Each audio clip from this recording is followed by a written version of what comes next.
झारखंड चुनाव में बीजेपी हिंदुत्व के प्लेटफॉर्म पे लड़ाई लड़ना चाहती है, लेकिन इंडिया ब्लॉक असल मुद्दे को लेकर के चुनाव में भिड़ना चाहती है और इसका ट्रैक तैयार किया गया है सीएम सोरेन की पत्नी और गांडिया से जेएमएम कैंडिडेट कल्पना सोरेन ने।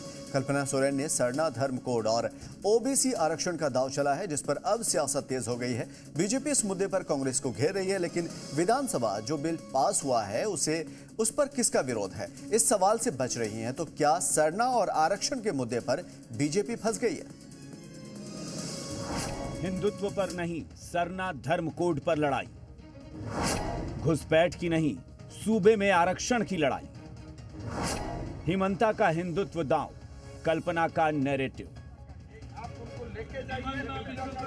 जिस हिंदुत्व की पिच को हिमंता तैयार कर रहे हैं, उस पिच पर इंडिया ब्लॉक ने खेलने से इनकार कर दिया है। कल्पना सोरेन ने अलग से नैरेटिव सेट किया है, सरना धर्म कोड का और मुद्दा ओबीसी आरक्षण का। हमारा सरना धर्म कोड, नियोजन नीति, और जब हम यहाँ से पारित करके भेजते हैं तो आगे में जाकर के बीजेपी के लोग इसे रोक देते हैं। और उसके साथ ही साथ इनके पीआईएल गैंग ऐसे हैं कि हर किसी बात में ये लोग पीआईएल लगा देते हैं।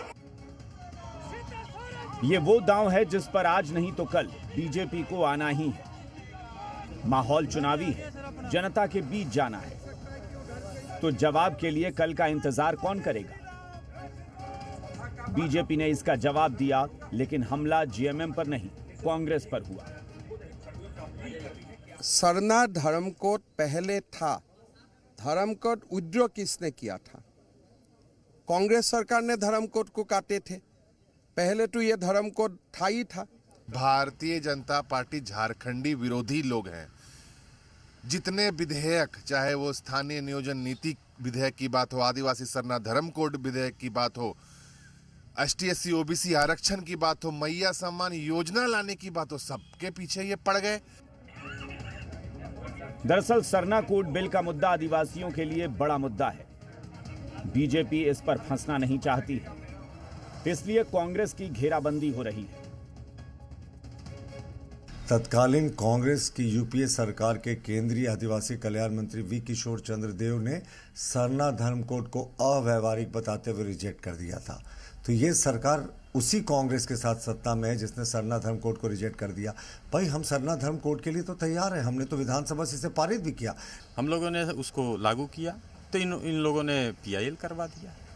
तो ये लोग विकास विरोधी लोग हैं और जनता जो है विकास के हिसाब से काम करती है। तो ये लोग का कोई, कल्पना जी ने सही बात बोला है कि जो भी योजना धरातल पर आएगी उस पर इन लोग को विरोध करना है, क्योंकि ये लोग विरोध के अलावा कुछ जानते नहीं है।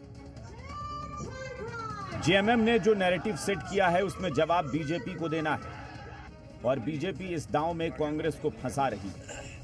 यानी जवाबदेही पर टोपी ट्रांसफर का खेल हो रहा है, और इस खेल का असल जवाब तो जनता देगी। धीरज ठाकुर, जी मीडिया, रांची।